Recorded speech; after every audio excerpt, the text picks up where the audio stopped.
সবচেয়ে বেশি পাট উৎপন্ন হয় ময়মনসিংহ জেলায়। রবি শস্য বলতে বোঝায় শীতকালীন শস্যকে। খরিফ শস্য বলতে বোঝায় গ্রীষ্মকালীন শস্যকে। বাংলাদেশের অর্থনীতিতে কৃষি খাতের অবদান 21.91%। বাংলাদেশের শস্য ভাণ্ডার বলা হয় বরিশাল জেলাকে।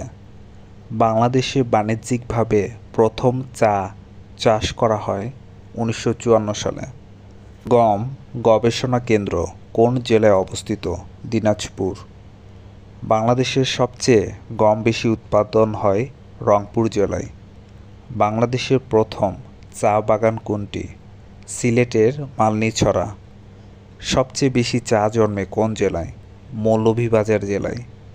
বাংলাদেশের মোট কৃষি জমির পরিমাণ 2,04,84,561 একর।